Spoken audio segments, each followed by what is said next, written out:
Assalamualaikum warahmatullahi wabarakatuh. Perkenalkan, nama saya Lutfi Nur Cahyaningsih, NIM 1921210008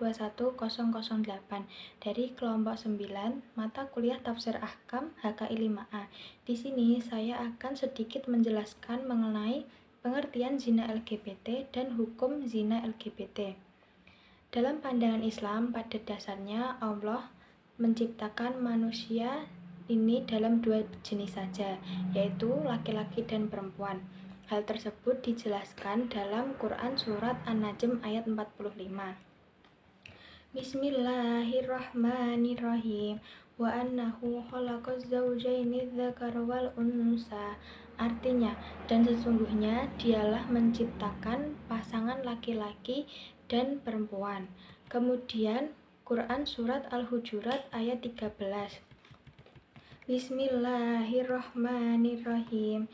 Ya ayyuhan nasu inna khalaqnakum min dzakari wa untha wa ja'alnakum syu'uban wa qabaila lita'arafu. Inna akramakum indallahi atqakum. Innallaha alimun khabir. Artinya, wahai manusia, sungguh kami telah menciptakan kamu dari seorang laki-laki dan seorang perempuan. Kemudian kami jadikan kamu berbangsa-bangsa dan bersuku-suku agar kamu saling mengenal. Sesungguhnya yang paling mulia di antara kamu atau di sisi Allah ialah orang yang paling bertakwa. Sungguh Allah Maha mengetahui, Maha teliti. Dari kedua ayat tersebut telah menunjukkan bahwa manusia di dunia ini hanya terdiri dari dua jenis saja, yaitu laki-laki dan perempuan, dan tidak ada jenis lainnya. Tetapi dalam kenyataannya, kita dapatkan seseorang tidak mempunyai status yang jelas, bukan laki-laki dan juga bukan perempuan. Istilah LGBT tidak terlepas dari istilah lainnya, yaitu waria. Waria atau dalam bahasa Arabnya disebut al-muhannats adalah laki-laki yang menyerupai perempuan dalam kelembutan, cara bicara, melihat, dan gerakannya. Al-khunsa dari kata khonitsa yang secara bahasa berarti lemah lembut.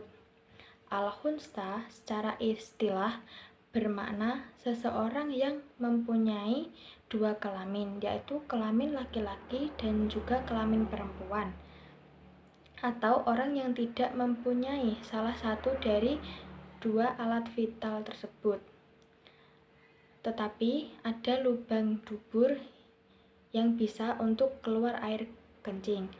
Alasan apapun yang dilakukan oleh seseorang tersebut untuk tujuan mengubah ciptaan Allah, maka hal tersebut dilarang sebagaimana dijelaskan dalam Quran Surat An-Nisa ayat 119.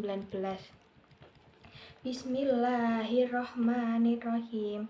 Wala udillannahum wala umanniyannahum wala amurannahum wala yubattikunna adhanal an'ami wala amurannahum wal yughayyirunna khalqallah wa may yattakhidhi syaitana waliyyan min dunillahi khusran mubina.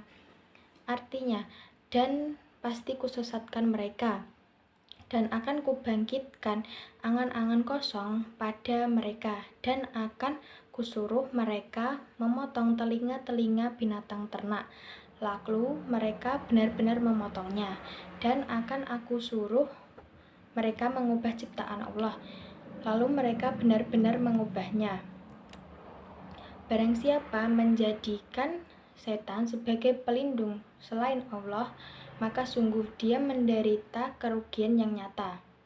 Istilah waria, transgender, homoseksual, menyerupai lawan jenis, lesbian, dan sebagainya telah digolongkan oleh Allah sebagai kaum yang melampaui batas. Dalam hukum Islam, homoseks disebut liwat, yang akar katanya sama dengan akar lut. Perbuatan ini pertama kali dilakukan oleh kaum Nabi Lut yang hidup semasa dengan Nabi Ibrahim. Menurut riwayat dari Ibnu Abidunya dari Tawus yang menyatakan bahwa mula-mula kaum Lut itu mendatangi wanita-wanita pada duburnya, kemudian mendatangi laki-lakinya. Kisah kaum Lut yang terdapat dalam Al-Quran dapat dijadikan dasar guna melarang perbuatan tersebut, karena itu merupakan praktik seksual abnormal dan merupakan penyimpangan seksual yang sangat menjijikkan, sehingga sangat dikutuk oleh agama Islam, termasuk salah satu dosa besar yang hukumnya haram, karena itu termasuk perbuatan keji dan melampaui batas. Hal tersebut sebagaimana dijelaskan hadis riwayat Tirmizi nomor 1457 dari Jabir bin Abdillah radhiyallahu anhu, Rasulullah shallallahu alaihi wasallam bersabda, "Inna ahwafa ma akhafu ala ummati amalu qaumi Lut." Artinya, sesungguhnya yang paling aku khawatirkan atas umatku adalah perbuatan kaum Lut alaihi salam atau homoseksual. Kemudian firman Allah, Quran surat Al-A'raf ayat 80. Bismillahirrahmanirrahim. Waluta id qala liqaumihi atatuna al-fahisyata ma sabaqakum biha min ahadim minal alamin. Artinya, dan kami juga telah mengutus Lut ketika dia berkata kepada kaumnya, "Mengapa kamu melakukan perbuatan keji yang belum pernah dilakukan oleh seorang pun sebelum kamu di dunia ini?"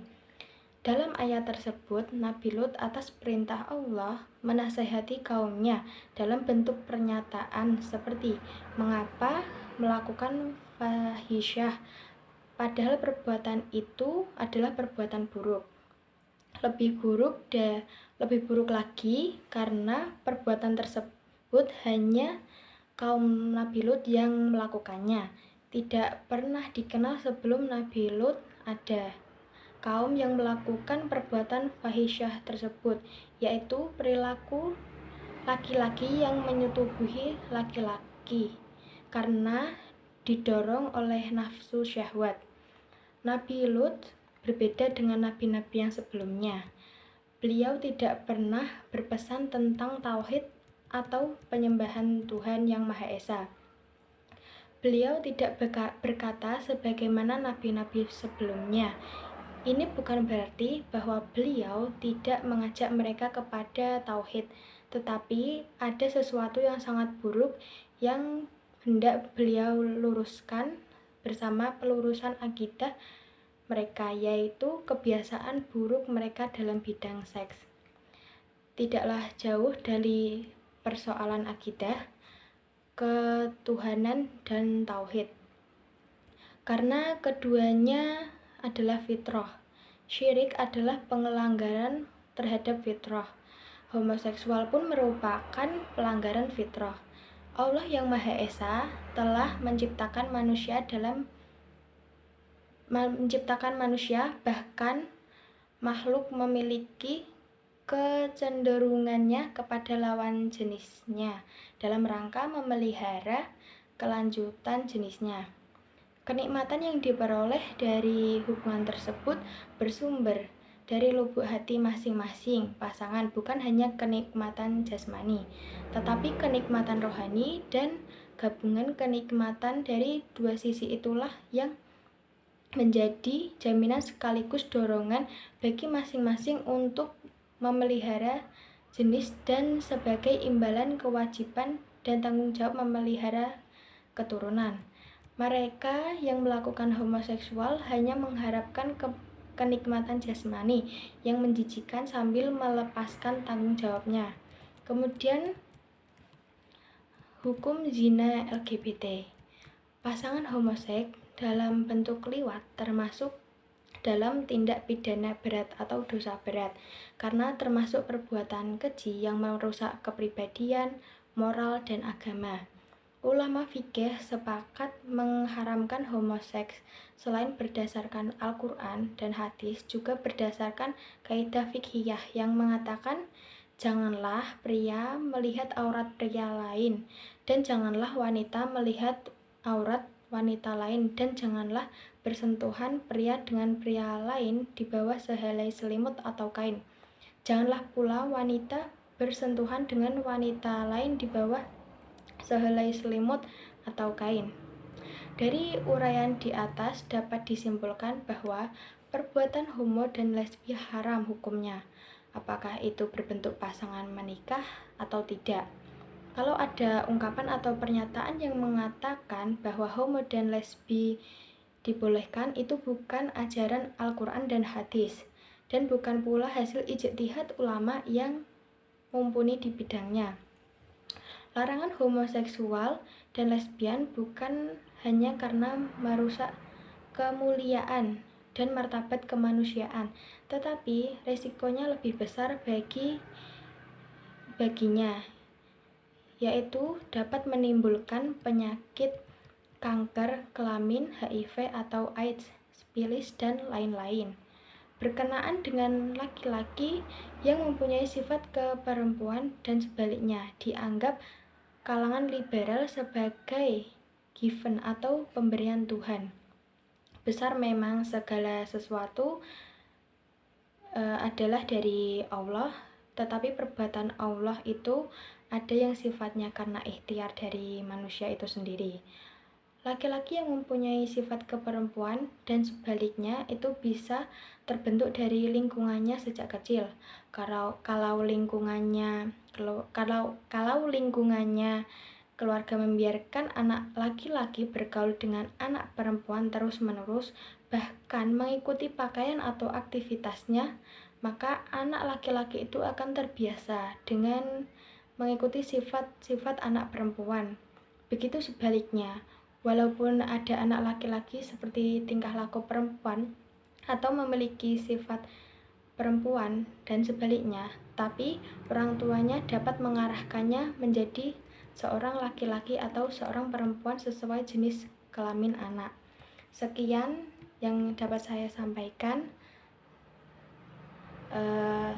Semoga bermanfaat. Wassalamualaikum warahmatullahi wabarakatuh.